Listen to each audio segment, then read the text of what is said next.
Tonton video ini sampai selesai agar Anda tidak gagal paham.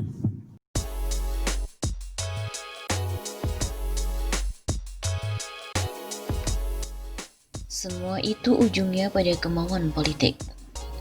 Semua itu ujungnya pada kemauan politik, karena negara itu adalah wujud dari sistem politik. Mau pertaniannya maju, harus ditunjang agropolitik. Agar keadilan sosial terwujud, harus ada dukungan sosial politik. Bila negara tidak kuat, maka kepentingan rakyat dan negara akan dibelokkan oleh para politikus yang berkoalisi dengan para pengusaha.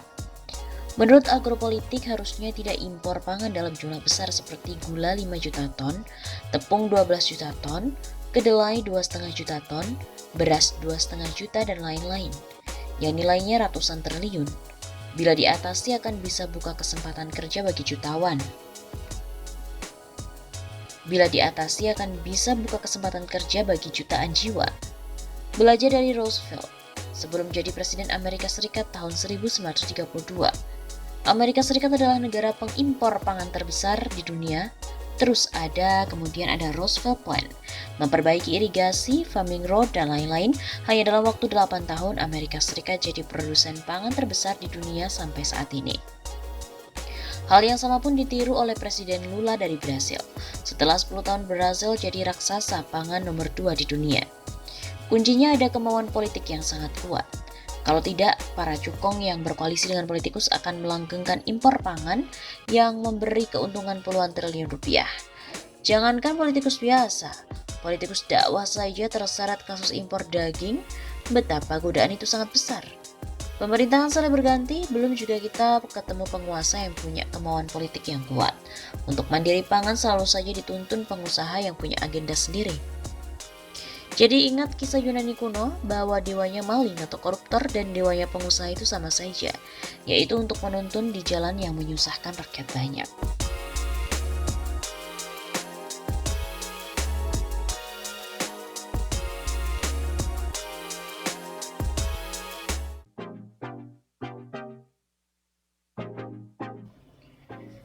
Ada benarnya ketika Soeharto melihat kenyataan bahwa RRC secara terang benderang membantu PKI menjelang G30S PKI tahun 1965, yaitu dengan memutuskan hubungan diplomatik.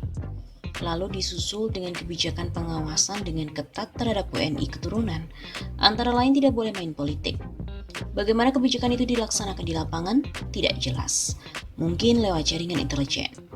Orang-orang keturunan ini memang gawat.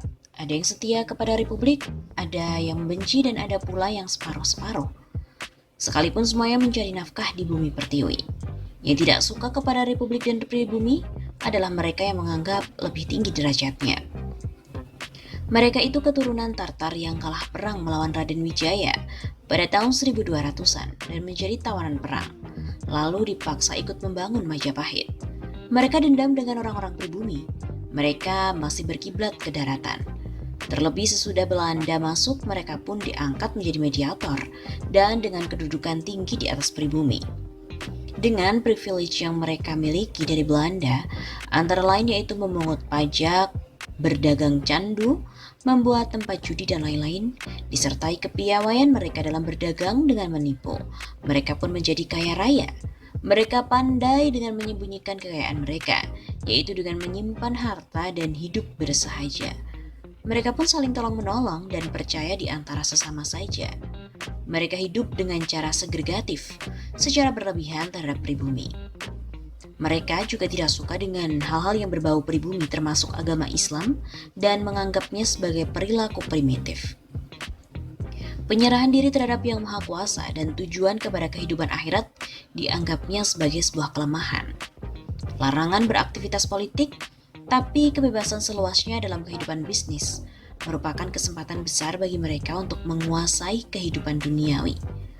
Mereka pula yang memanfaatkan keleluasaan era pembangunan, terlebih lagi pada era deregulasi di bidang keuangan dan perbankan. Mereka benar-benar menjadi penguasa bisnis.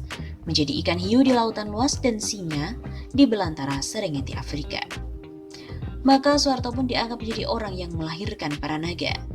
Mungkin maksud Soeharto mau memanfaatkan dan sekaligus belajar dari mereka. Soeharto tidak menyangka bahwa kebanyakan dari mereka adalah benalu. Kebanyakan jiwa mereka adalah kapitalis, liberalis, individualis, bahkan kolonialis dan imperialis. Sedang orang Indonesia lebih mengutamakan asas kekeluargaan yang menerima penjajah bule, kuning, hitam tanpa curiga. Dengan keharusan mereka ganti nama, bertambah sulitlah kita, para pribumi yang diwarisi tanah air Nusantara ini, membedakan yang jahat dengan yang loyal. Padahal orang macam Kwek Kian Gi dan juga Yap Tim Hian pasti lebih loyal kepada Republik Indonesia dibandingkan dengan Prayogo Pangestu atau Joko Widodo. Kalau mereka dulu dekat dengan Belanda, pasca kemerdekaan, mereka pun pandai mendekati para penguasa macam Soeharto dan Megawati, serta para jenderal yang punya pangkat. Mereka selalu punya maksud tersembunyi. Benar-benar para keturunan ini bak mendapat durian runtuh berupa tanah air yang menjadi harapan mereka dibanding tanah daratan nenek moyangnya. Tapi dasarnya orang kebanyakan jiwa raga dan loyalitasnya hanya kepada Tiongkok. Jadi apakah Donald Trump memperlakukan mereka sama atau dengan diskriminasi? Loyalitas mereka tetaplah pada Xi Jinping. Soeharto dan lain-lainnya pun tertipu. Di Indonesia, Soeharto dan para pembesar kita seharusnya melakukan kebijakan yang highly selective. Ini adalah bagian dari national security yang sama sekali diabaikan di Indonesia selama 75 tahun merdeka.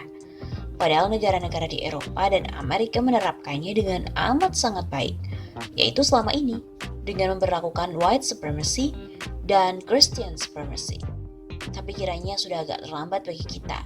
Kebanyakan dari para anak turunan dari Tartar ini sudah bersimah rajalela, menjadi amat sangat liar dan juga berbahaya. Republik ini sepertinya sudah terjajah, mirip bangsa Palestina yang dijajah Israel yang sekarang menjadi negara Yahudi. Penjajah Inggris pula lah yang membawa mereka tempat berteduh dari panas dan hujan. Seperti kita menerima para keturunan, puluhan, ratusan lalu ribuan orang-orang Yahudi berdatangan mulai tahun 1915. Awalnya mulut mereka manis, tapi ketika Inggris meninggalkan Timur Tengah, mereka meninggalkan pula persenjataan lengkap bagi para Yahudi. Mereka menjadi angkara. Dalam waktu relatif pendek, mereka menguasai bisnis, perdagangan, industri dan keuangan para Arab Palestina. Mereka pun mulai merampok tanah-tanah Palestina. Persis seperti kelakuan Ciputra, Sumarecon, Sinarmas, Agung Podomoro, Sedayu, Lipo, dan lain-lain. Lalu pada hari yang awalnya disepakati sebagaimana hari, yaitu Yahudi dan juga Arab Palestina berjanji untuk hidup berdampingan, ternyata menjadi hari deklarasi kemerdekaan Israel pada tahun 1948. Masyarakat Palestina yang mayoritas Muslim tertipu.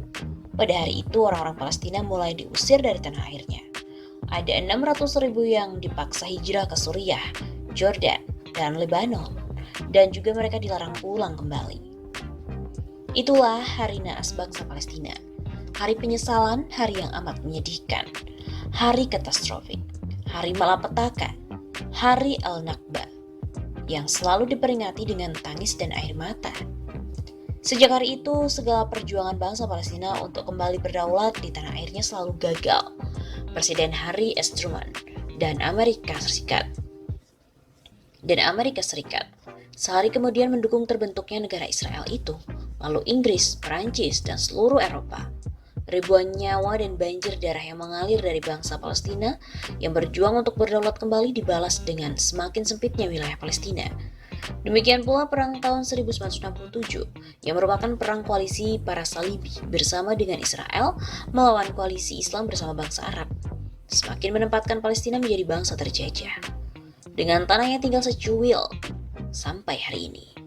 Akankah Republik Indonesia dilindas dalam 3 hari, seperti yang dibilang oleh Gatot Nurmantio?